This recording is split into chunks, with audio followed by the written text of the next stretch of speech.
Hey everyone, welcome back to Star Labs Confidential. Today I have Don Callahan as my guest as we talk about his work, including the recent fan film, Superman World War. Welcome to the show, Donnie. Hey, glad to be here. It's a super day and a super night to be live right here in the DJC Film studio. Nice.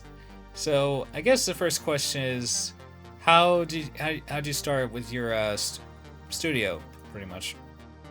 So back in 2004, 2005, I've been always a kid running around with a camera, whether it be my parents, and then of course I saved money and stuff. So I started doing my own little short films and stuff on YouTube of all sorts of stuff. I did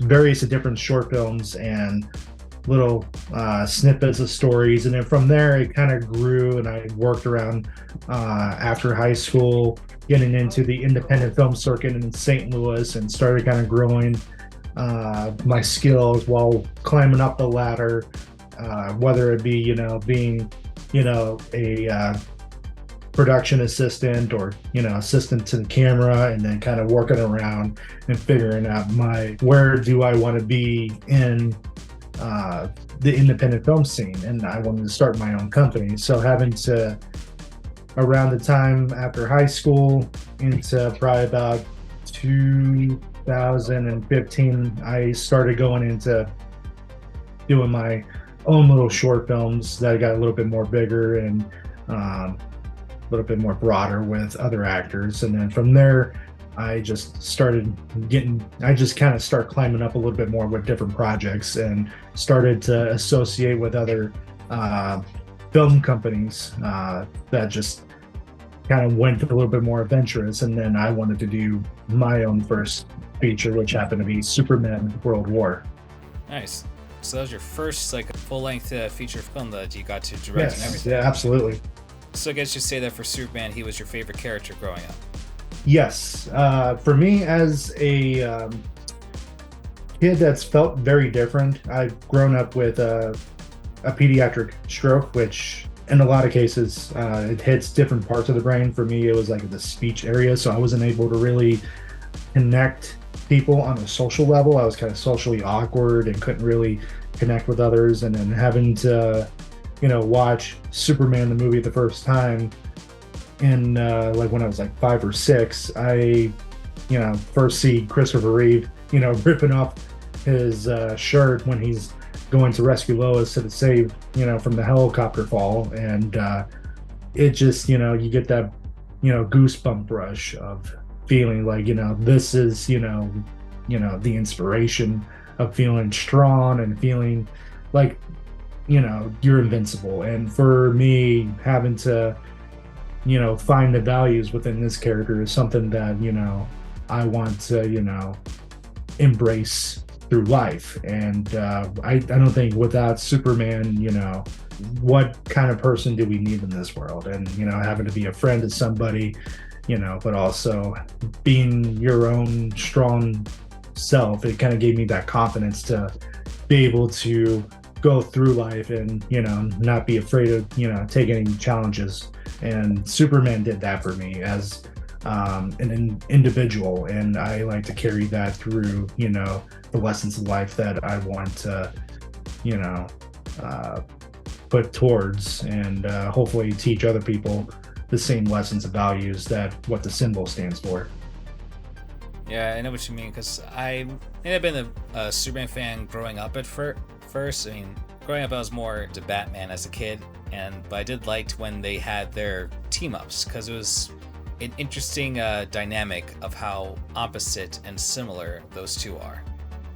Yeah, no, Batman and Superman, the biggest dynamic duo that you can ever see, other than when you have Batman and Robin. But with Superman and Batman, they both have such different backgrounds and abilities, but yet they come from a similar pot, as opposed to peas in a pot. And just kind of seeing them work together as opposed to facing each other off and everything, who's better than the other. And when you kind of get into that realm, I mean, Superman's always going to be my guy, but again, Batman is the greatest detective. He knows how to calculate his nemesis, and just to be able to outrule them in an instant.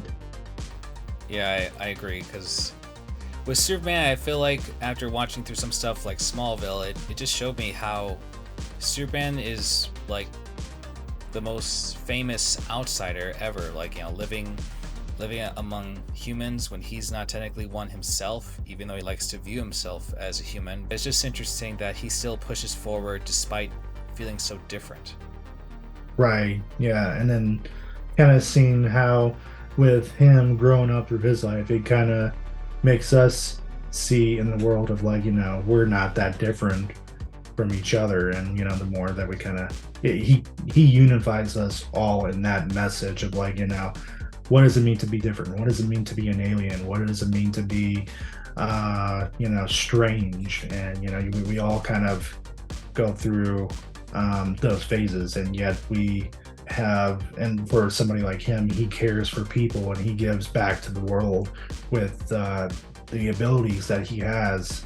And I think that's I think what best Christopher Reeve had said when he was playing his role. He actually did an interview saying like, what does the world need right now more than anything? And of course that leads to a friend.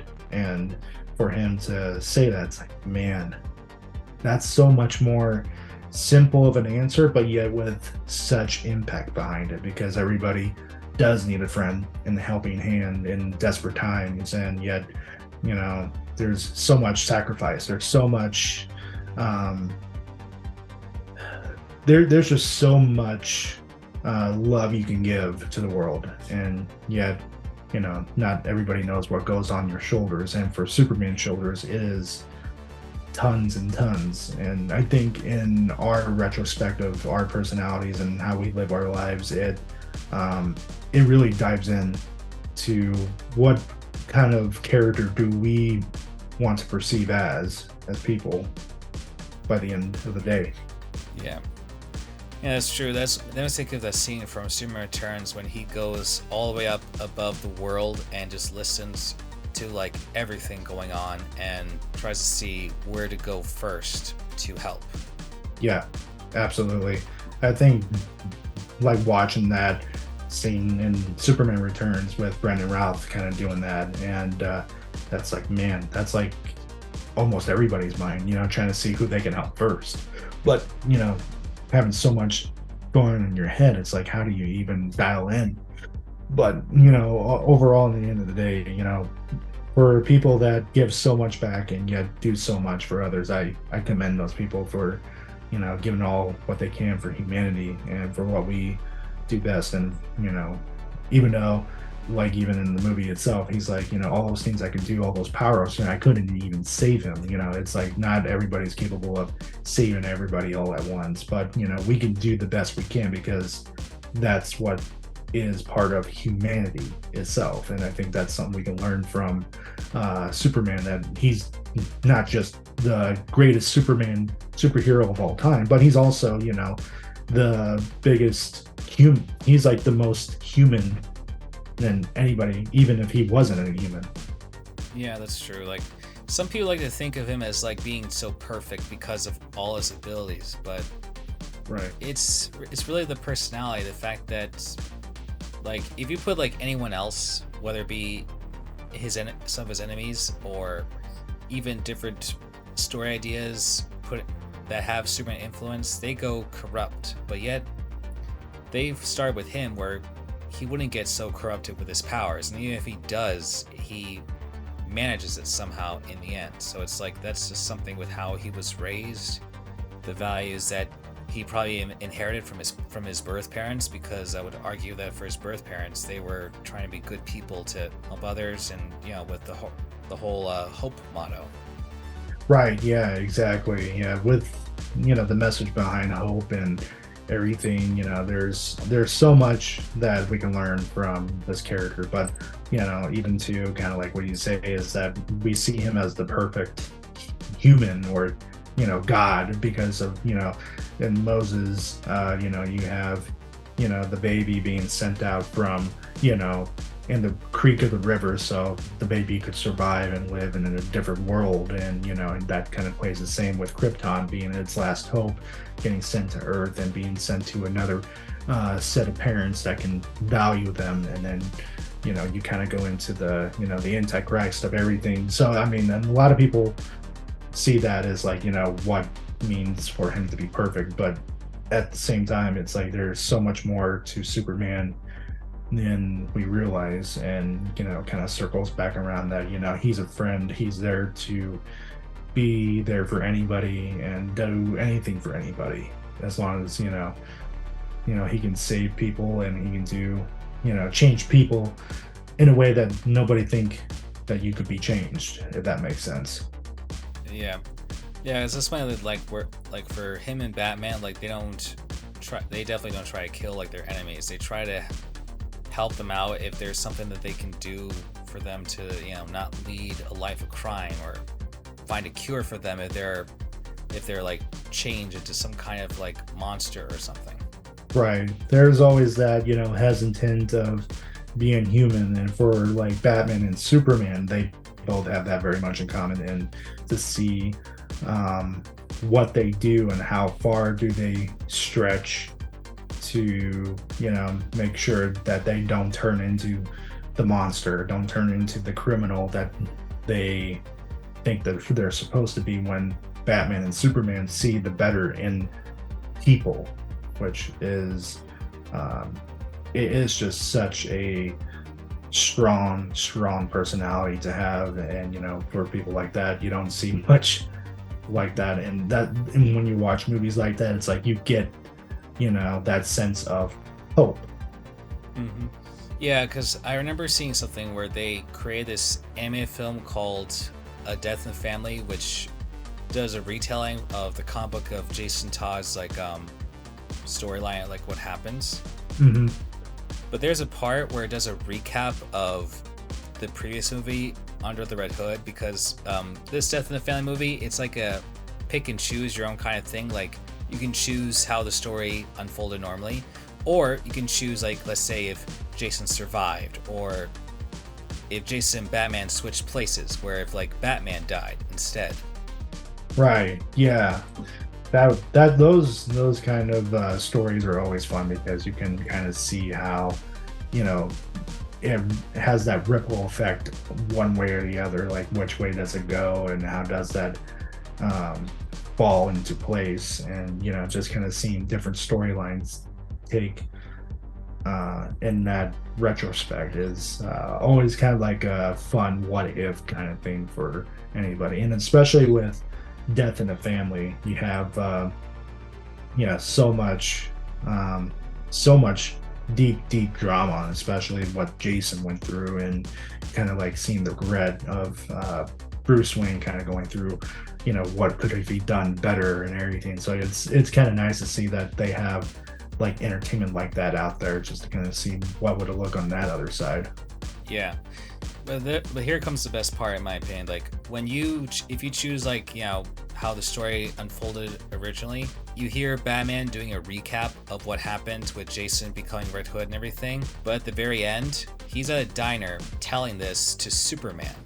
Oh wow. Yeah, like they're in the diner, like you see him just as Clark Kent, and they point out that they have these kind of talks if and whenever one of them feels overwhelmed with something. Yeah, and it's like you see that through the comics and throughout all sorts of media, and that's what I think I appreciate the most too. And that's something that I kind of entail a little bit on memoirs too, because that I think that's an important relationship for Batman and Superman, to have that communication and be able to be like, hey, I'm there for you if you need it, or like, hey, I need help with something, can you meet me, kind of.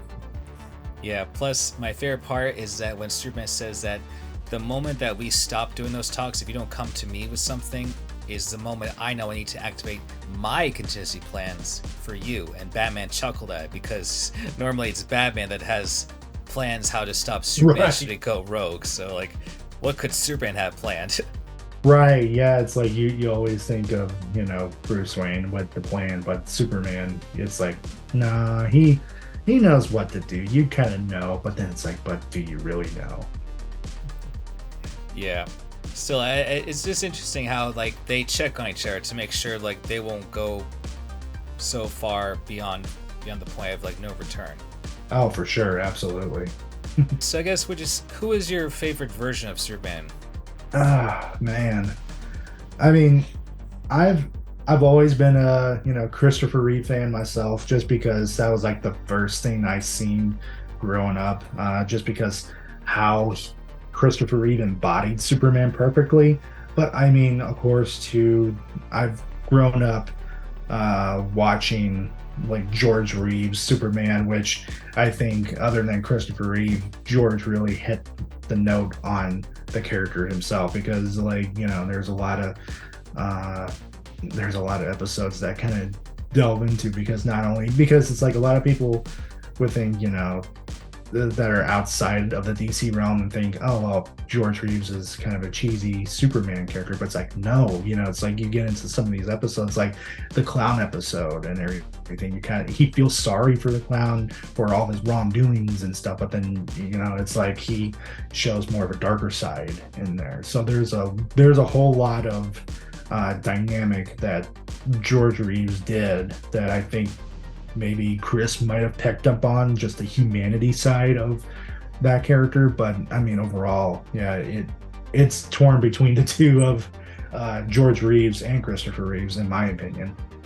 Well, I mean, the show did last for a pretty good while, right? Like I say, for most of the 50s, I think. Yeah, like it went through, like, that black and white and color transitional phase, and it's like, if it lived that long, it's like you have something right there. So they kept it very interesting, and I think there's just something about that show that really entailed something. But no, yeah, with like George Reeves and Christopher Reeves, they both brought something to the table of those characters that even like with George Reeves having to go through a black and white phase to color phase for that long period of time, because it's such a timeless way of how they written that show. It it was just so good, and it becomes like a something for future grandchildren and everybody to watch as a whole family, and without going too dark or too light for anybody. I see. Yeah, 'cause I think I've never seen maybe a few small reruns here and there of that Superman, but I think for me, like with growing up, I always remember like the 90s Superman animated series. Like that was my first exposure with the character, and then a little bit with the Christopher Reeve movies, and so definitely a good portion of Smallville. And I think my biggest was definitely seeing Brandon Routh in Superman Returns. Yeah. Oh, absolutely.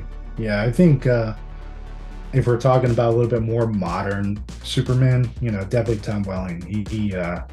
I mean, Tom Welling probably embodies a little bit more of the Superman that we should have had than anything else. But I mean, still, like with Brendan Routh and Henry Cavill, they actually brought something to the table that I don't think brought any disrespect by any means. I think they had like a unique take on it, and I as much as I like Christopher Reeve, that's like, hey, there's something new, there's something fresh about these actors bringing Superman to the table, that it's like, how much of the comics did they read, and how much detail do they pay attention to, and what they're trying to bring. And but yeah, with Tom Welling, he definitely showed a lot more humanity in that character, probably in the modern day of any show that I've ever seen. Without a doubt, yeah. It's just amazing how it felt like I was watching Superman, but not even having the title or costume or anything, just wearing regular red and blue clothes. Right. Yeah, exactly. But I guess this now brings up to with with your fan film, and now I guess now with your miniseries, like how the idea for this came about? So, back in 2015, me and my dad, Jeff Callahan, who we both thought, let's just take vacation, kind of get away, because shortly after my grandfather passed, and we were all kind of thinking about at the time, like, it'd be kind of cool to do like a World War II movie of some sort in honor of him. And then while we were out there and stuff like that, we kind of went through some antique shopping in like Michigan, and then we went to California. And then, of course, in California, we met up with Kevin Caliber at the time, because me and Kevin worked on a different project through a different director while I was DPing on something. And then kind of correlation to what we thought was like, me and my dad were driving around, and it's like, what will be really cool is to see Superman go up against Adolf Hitler and the super race. No one has ever done that. No one went into World War II with that particular story. And we'll do it with Max Fleischer, because like that is the one character in cartoon that has never been brought live action. And I thought this might be something gold mine. So then, I didn't think much. And then once we came back into the St. Louis, we thought, okay, let's just write it down, see what can come up, and then turn it into a script. And then kind of brought it up with Kevin a little bit beforehand, like, hey, this might be a possibility. Are you interested? And he's like, sure. So once we developed the script, and it kind of played around with, time eras, and then kind of getting a little bit more further into the script, I wanted to do a short film, which was supposed to be 20 minutes. And then after many nights of, writing with my co-writer, Laura Candace, and also to Jeff Callahan, who also did co-writing in the series, he and I brought something a lot more unique that had to be turned into a feature. So from there, that just, kind of took off, where we started casting and everything. It all kind of fast forward a little bit to maybe within a year time span, we started filming pieces of the film before principal photography. And then from there, it just kind of became of a whole new life of its own.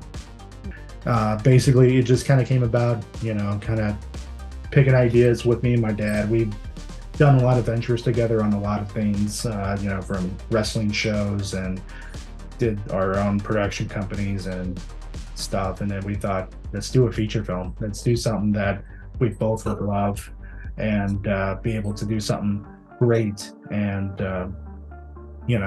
I think that is like one film that I'll never forget, because not only, we did something big, but, for a parent to support their kid and help them invest in something this huge and become this successful is like, every kid's dream, and I think, because of being such a passion project, I think that's why this film has lived up to its potential today.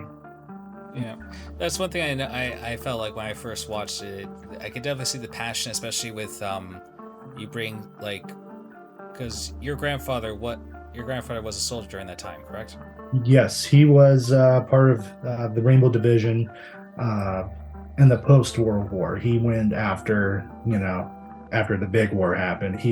Before that time, he was working for the Pentagon, teaching women's Army Corps how to use the photostat machines. And because he learned a little bit of that from John Deere before military, he spent a little time there. And then basically he went in to, Berlin and all that to help with the cleanup and stuff, and, brought his camera and took photos and stuff like that.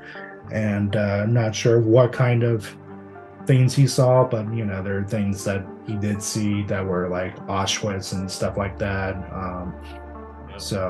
But for him to kind of go through that. It gives us a kind of an insight of his story of what we wanted to bring into this movie in a way that was human, because I think all of our military men and women kind of go through so much just in that time frame of the war was so deep, and then having to go into just how much he sacrificed into that whole various and things, and then having to correlate that in ties with Superman having to be as part of like what does it mean to be a Superman. Yeah, because I liked what you did with when you brought in Private Don Callahan into the movie. Although I'll admit, he did give me like Jimmy Olsen vibes with the camera and stuff, but I liked that he wasn't like a fanboy, where he had his own doubts and stuff because with all the stuff he's seen, and I don't know, it was just interesting to see his perspective on the whole Superman side of things. Yeah, I mean, with him, of course, Jimmy Olsen character kind of was like what we first thought if we couldn't cast Private Don. And then, of course, this gentleman, Charlie Soffer, he walks in and like with plaids and everything that looked like, from the 40s. And then I thought legitimately he was like dressing up for the part. And then he's like, no, this is what I dress up like every day. And then it's like, okay, so we give him like the script and lines, and let's see, like I showed my dad the tapes and stuff, and then it's like we're both looking at each other like, this is Grandpa. Like, how can you not in one day pick a gentleman that just walks in like that, just in pure fashion, and lives that kind of Midwestern mentality, and be able to carry Grandpa's vibes kind of scenario? It almost kind of made us cry a little bit, because that's the mannerisms that picked up with this gentleman. He brought so much of that character in. I was so fortunate to just kind of have him honor our family like that. I can see, because I like his dynamics with him and Lois. It was interesting. I like that he definitely was not afraid to fight when the situation called for it. It wasn't just taking pictures. Right. Yeah. And with him as a young kid, there are points in the movie too that in World War, like he kind of gets challenged with Hitler's vision of Superman, and he's like, maybe he's right. And then finally Lois tells him like, you're a disgrace in that uniform, and he's just like, she's right, kind of moment. And that's kind of where his military confidence kicks in. He's like, he knows what he needs to do in order to be the hero, which is to be self-sacrificing, which is something that we also wanted to showcase, kind of like just what does a human do in order to show that that side of a hero. Yeah, that makes sense. And that's one thing I was curious about. Like, in your story, does Lois know about Clark's secret and everything? In this movie, I want to say no, but in the future, there might be some correlations of possibilities of her finding out. But again, that's something we've yet to discover in the writing room, and kind of see where that takes off, especially in Memoirs, because I feel like that's that's a relationship I don't think we expanded on too much of just yet, and I feel like that'd be something we can definitely develop in Memoirs before hitting our final installment of the film. Okay, because it sounded like she was saying Clark to Superman when he was being mind controlled and stuff and was choking her. It sounded like she was trying to say his name to him. I don't know, it felt like she might have known or something. Right. And even too, like that can be also kind of like a cliffhanger. I mean, like in in that moment, that's something we both talked on set about. It's like, does she know who Clark is? And it's like maybe subconsciously she does, because you always kind of want to push that envelope, kind of like Lois and Clark. It's like she may not know, but she does know. So it's you kind of want to play a little bit of that. I think later on we can kind of explore with that, and I definitely love to see where that goes internally as far as the show brings. Yeah, so like I like the idea like it depicts with World War II and the Fleischer Superman, especially because like that's like you said, that's not something that's been seen much. The only time I think that's ever been brought up is the Superman Lois show, like with only in flashback forms, and World War II. I think there's only been a plot device for like time travel kind of plot points in some DC shows or movies, or if there's like a flashback sequence. Yeah, and it's surprising too, just to kind of see like how very little we get of that. And of course, I think we get a lot more media of that, like through comics and stuff, kind of like the what ifs a little bit more through that. But even too, like like the Red Sun, with the Russian Superman, and you kind of get a little bit of that hint, but it's not like the American version. But it gives you a better idea of kind of like what does that look like on screen, and whether it's animated or in real life. But kind of like during the time of the period of the production of Superman World War, Wonder Woman was kind of what we were starting to see and kind of pick up from, kind of like what are they doing uniquely different from all the other shows that we could bring into that. And there was a lot more that I feel like we could have done, but with so much limitations with the budget, you can only do so much. Yeah, that's for sure. Yeah, because they definitely explore quite a few different areas, like how she was so optimistic, thinking like she's got to find Ares, and that will like make everyone not to be so corruptible. But yeah, unfortunately, it's not that simple. Even when we see Ares himself, all he does is just whisper. It's up to like the people if they choose to go with whatever he suggests. Right, yeah, exactly. Yeah, and cause I think there was also even an animated film like a couple years ago called Justice Society World War. It's an interesting story. Like I first thought it was a time travel thing, but nope, it's not. This is like where one Flash somehow got to another Earth where its current time period is in World War II. Right, yeah, that I found like very interesting, and definitely something that I feel like there's a lot of those moments where it's like if we can bring a little bit of that into our future show coming up, it's just a matter of trying to piece up together all these characters and stuff. And even if it's not that time period, I definitely would love to bring Justice Society involved, just in kind of that whole new light that, again, nobody's seen before. Yeah, the closest we got, I think, is probably a little bit with, I want to say live action wise, they did a little bit of that in Smallville and a good chunk of it in Legends of Tomorrow.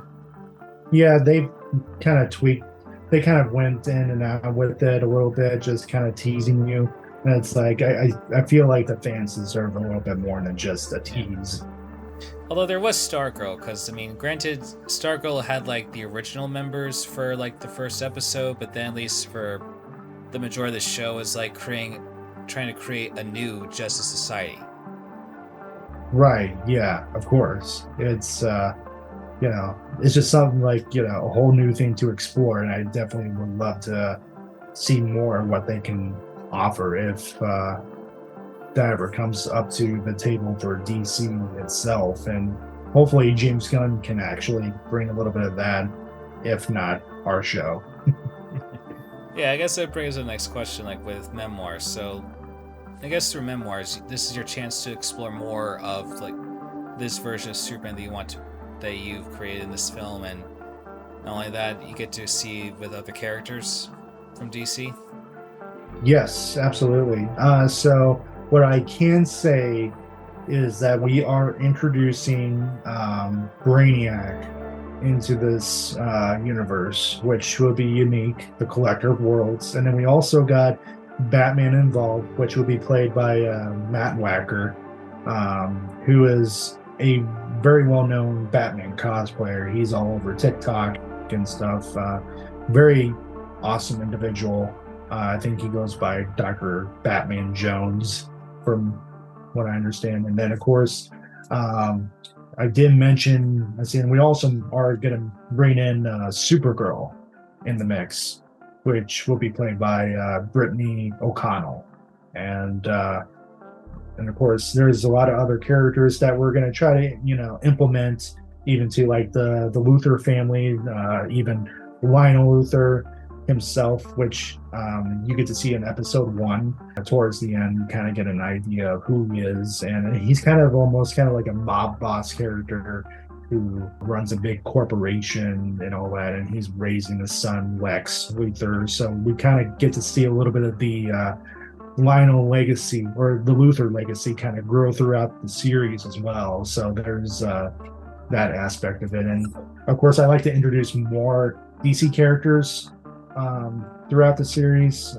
Just depends on, what can we do with budget and what can we do with the writing as well, because I like to see where we're also tying in with other characters from World War, like Private Don. He, has a huge connection and kind of brings kind of like the heart of the whole thing in the mix in between everything else going on.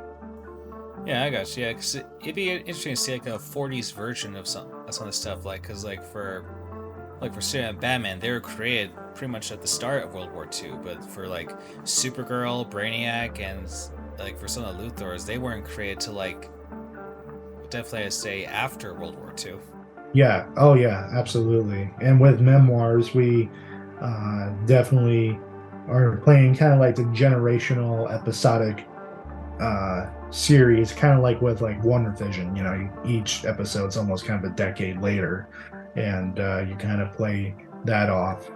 And I think we're definitely want to bring something to the table for sure when it comes to, introducing a new era and what can we, implement that. And then in the mix of that, we got Max Fleischer kind of growing with us into what will be the modern day Superman, but still with the emblem that he still stands with. Okay, that's interesting. So, and we're only gonna do just 3 episodes overall. We're looking at about 7 or 8, possibly. Nice. Yep. And you already have an Indiegogo page up and running and everything, right? Yeah, we've started launching our campaign since last Friday, and our last day will be July 28th of this year. So we still have yet to get funding and backers on there. So, but we're definitely hopeful to meet our budget, which is $6,000, which will be, a small chunk of change, but to us it's a whole lot more than just a chunk of change. Right, gotcha. So besides with the memoirs, do you have any other projects in the works? Right now the only project I got going on this year is another fan film that's happening through RGB Studios, called A Director's Cut, a Screen fan film. I am in correlations of working with Ryan Gregory, who I've worked for many years, and he's done a few short films as well, and plenty of short films, but this will be like his second feature, or second fan feature, as opposed to the Halloween Unforgiving fan film, which is on YouTube as well. I was part of that production as well. But in Director's Cut, I get to shoot the opening sequence, and of course Kevin Caliber and Ashley Undercuffler are involved with that project as well, so we'll be shooting that next weekend. Very nice. Well, it looks like you definitely got your hands busy with a lot of projects these next few years, from the sound of it. Yes, absolutely. Yeah, a lot of things going on in life, but also, I like to keep myself busy within the film industry itself, and hopefully we can keep that going too. Nice. So I guess once everything is set and done with, as far as with the Indiegogo, when do you think we'll be able to see any of these next 2 episodes? Definitely for the next few episodes, depending on what the budget and currently being in pre-production at this moment. Um, I definitely hope to see these next 2 episodes come out late summer of next year, and hopefully to maybe do more after that within a good time frame, because these 2 episodes are such a big, huge chunk, because it's 30 pages, and having to do 30 pages, there's so much action and impact of storyline and everything. You have to get all the coverage on everything in little bits and pieces. Nice. So by episode 3, you're gonna have this take place around, I guess, the 1970s or so. This would be let's see, episode 2, or episode 2, part 1, part 2. So it'll be the 60s we'll be visiting. Oh, okay. Yeah, I wasn't sure because you said like each episode would be like a different decade. I was sure if episode 1 would be like 50s and then.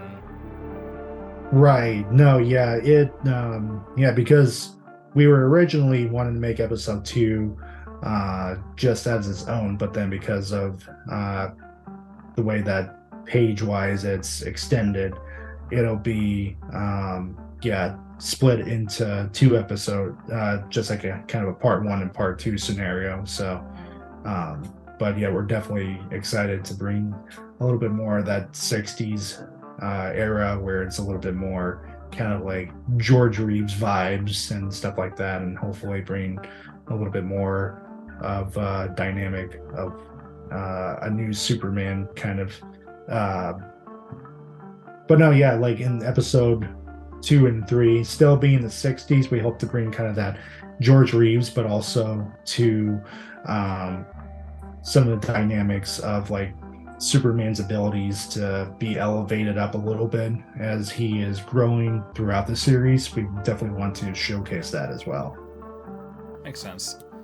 Yeah, it'd just be interesting. Like, and I guess you wouldn't have him visually like looking older and older as you're going forward in time. Right. I mean, he is going to slowly age, just slowly and surely, as, like fine wine, basically. Gotcha. Because I think what you're trying to set up, it's an interesting take on like with I want to say it's the New Frontier storyline where it starts like some point, like I think after some point in the 50s, but as the story continues, we get to like the 60s, I think, where we have the famous New Frontier speech. Oh, yeah, no, I know what you mean. It took me a hot minute to kind of click for a second. Yeah, no. It'll be definitely something we'll, definitely visit in that part of the era, and hopefully to intertwine with.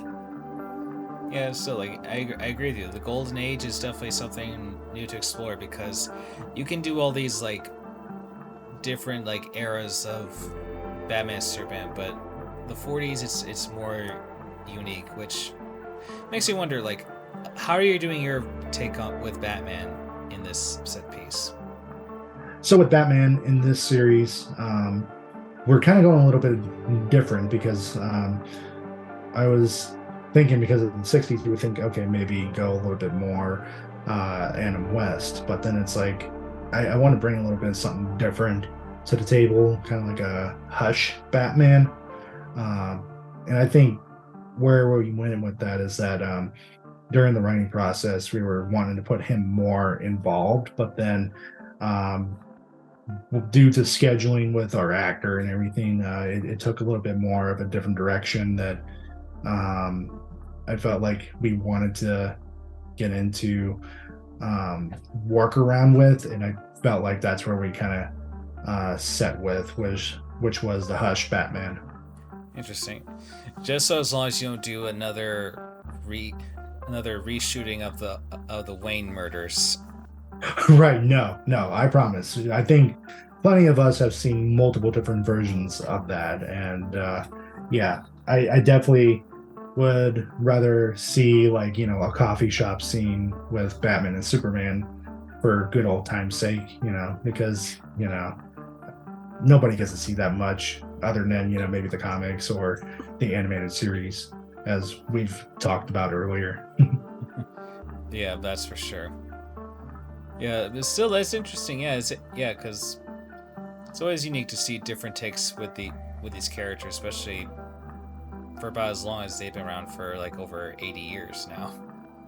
Right. Yeah, they're both like still relevant to this day, and they somehow, just keep evolving in different ways and shapes and forms. It's literally amazing, and I'm interested in seeing what James Gunn is going to do with this next version of DC. Same. I mean, I wasn't sure that with him at first, like maybe for certain characters like Green Lantern or those like or anything like in space, because I feel like after Guardians, yeah, for any like sci-fi aspects, he can do it with no problem. But wasn't sure for like other characters like Superman 50-50, but after Guardians 3, I think I can see him doing it. Right. No, yeah. And I mean, like, James Gunn himself, there's been like some other films that I've seen, like Brightburn, which was a whole dark on take of Superman if he were to go bad and stuff as a kid, which gave me a little bit more like, wow, that was like really dark. But then, kind of circling up on, like the Guardians in the Galaxy movies, preferably volume 3, there was like that huge shift of drama, comedy, but yet he brought like a humanity aspect to that part of the series itself that it's like, okay, I can get behind on what he is creating from this, and hopefully that he stays true to that, or even better yet, evolve into some of the comics and stuff, which he is very well versed into. So I believe that he will find justice in that, and of course I will see what will happen as we will. So yeah, I would say for his take on Superman, it's not going to be so dark, because one of the other movies that are planning, I think, called The Authority, that's going to be a passion project of his. And I think from what he explained months ago, The Authority is basically like anti-hero vigilante group. So, and I think they're going to be like butting heads with Superman a bit. So I would say his take on Superman is definitely going to be more on the classic, more the humanity side of things. right, which I think for all of us, I think that's something we've been looking long for so long, because like ever since Christopher Reeve movies, it just seems like we've kind of gotten darker and darker with character, not necessarily being the bad thing, but I think it's just like the more graphic novel we've gotten, the further away of the classics we've missed. And I feel like the way that James Gunn is kind of going in that direction, we're going to get a little bit more of what we desire the most without even realizing. I agree. I feel like for certain characters, like, you can take in new directions if you want, but for those like Superman, I don't know. I say just, spice up a bit, but nothing too much. Just like, let him stay true to the character. Right. No, yeah. You always want to, make sure you stay in true with the character and find that happy medium, because it's, everybody is, all up for the modern too. So you have to, target your audience, like from modern, and try to find a way to transition them into that classic of what they can enjoy as well, just as much as, an old dinosaur like me that really appreciates, the classics. Yeah, I know what you mean. That's why I appreciate with Tyler Hoechlin's portrayal of Superman in Superman Lois, like where there are times where he looks intense. I'm like, oh god, is he gonna cut loose? But he doesn't. He has a moment, but he regained his composure. He just like I remember like when soldiers shot him with kryptonite bullets, he was pissed, but he only just destroyed the kryptonite that he took out of his chest, and then just, was sternly telling the officers to stand down, and that was it.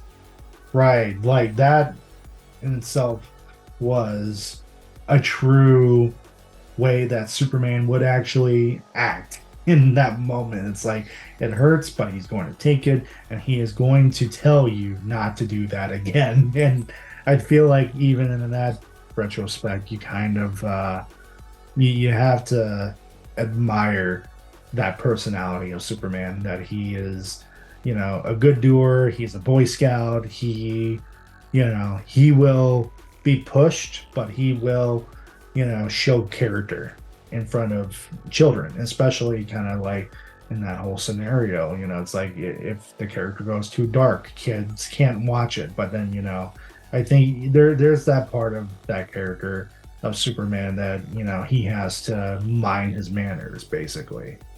Yeah, that's pretty much what happened with the end of Superman the Animated Series. Like, that was not supposed to be the end of the series. The whole thing where he was brainwashed by Darkseid and everything and turned loose against Earth, that was supposed to be the start of a season. Right. Yeah. That was like a whole turn. Like, oh wow, I didn't think it was gonna go that way, but crap. But I mean, it was a nice, it was nice to see that we had like a dark side involved somehow, and kind of seeing how he manipulated Superman like that. And it's like, oh, that's a definite story I like to visit someday, but that's a little too soon. Yeah, definitely. Like, Darkseid definitely should be saved for a little bit later. But the thing that irks me is that, like, I always wanted to see, like, how would Superman regain the public's trust? But the DC did not want the series to continue with that because Superman's supposed to be loved by everyone. But if you're gonna have like pretty much the whole world terrified of him and one that's not like from a different reality or something, then like I don't know, we just can't have that happen. Right. Absolutely. No. Yeah. It's just a whole new world that we got to see. But man, just like what has already happened so far is like, man, you gotta want more. I know, it's like it just feels weird that by the time when Justice League came out, they skip all that where he's pretty much respected back, just probably minus the government a bit. I'm just like thinking, like, wow, it's like what happened there never happened. Right. Yeah. It's like a WTF moment right there. Yeah. The only time they brought up is second season when Darkseid returns, and clearly Superman still is a little bit torn about that, even though he's already regained the public's trust.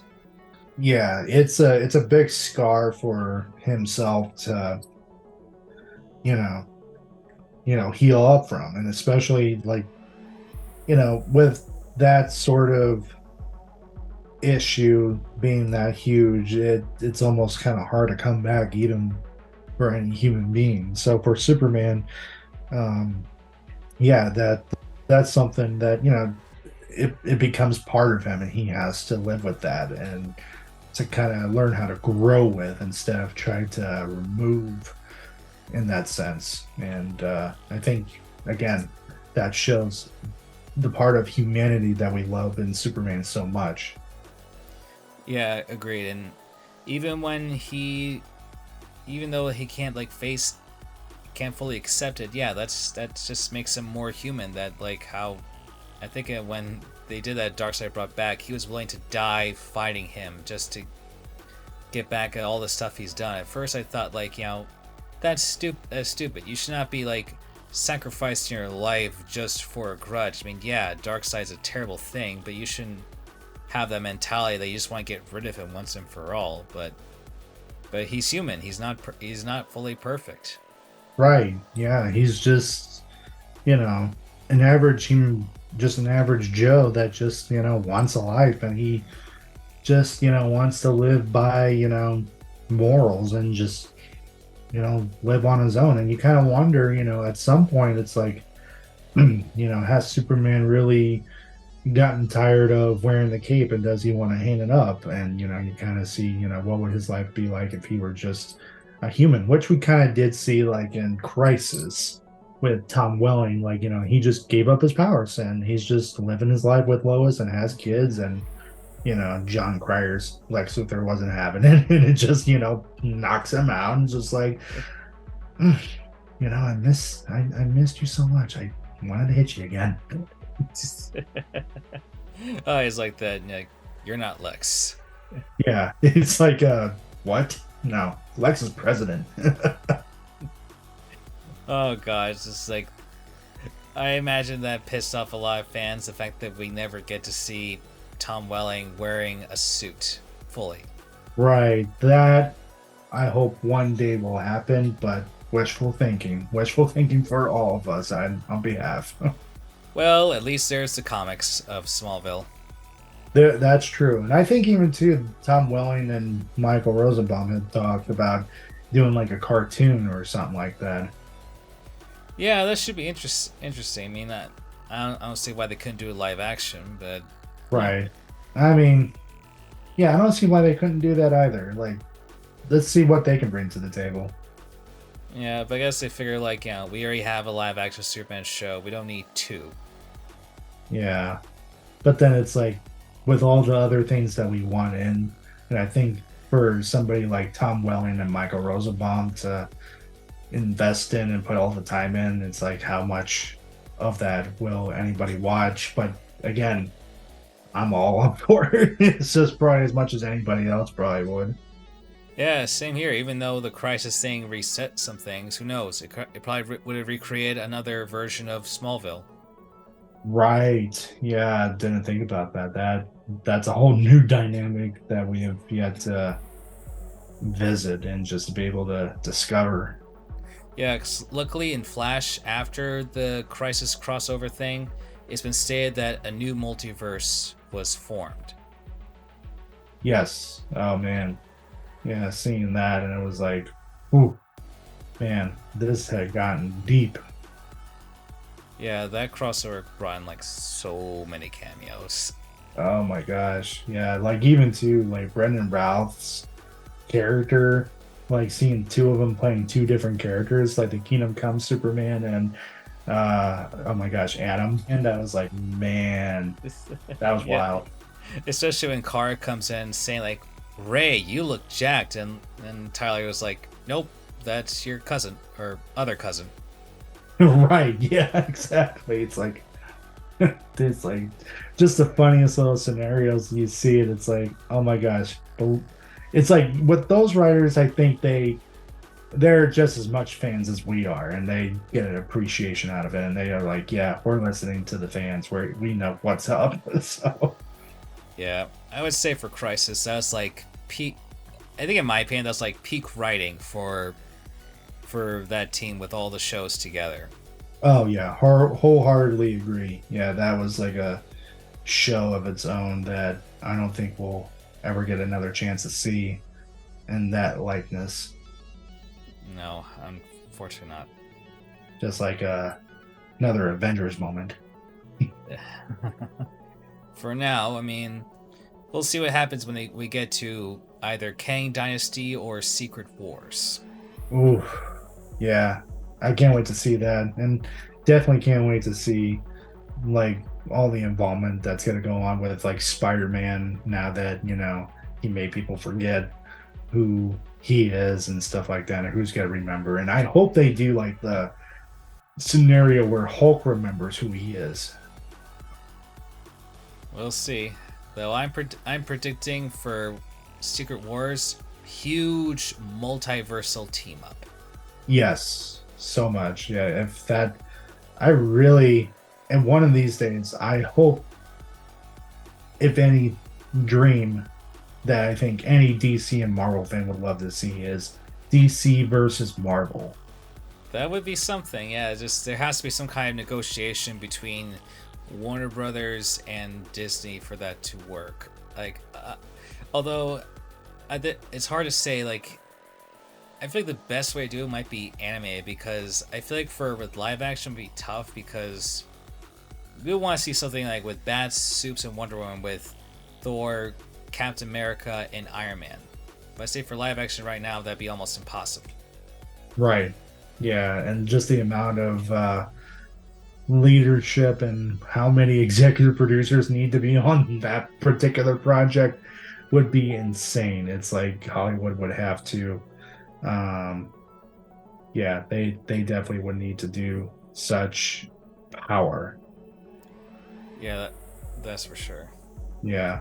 Oh, we'll see what happens. But I say that's going to be our time for today. I want to say thank you again, Donnie, for being a part of this podcast. Yes. Thank you for having me, and loved the time that we have together. Just,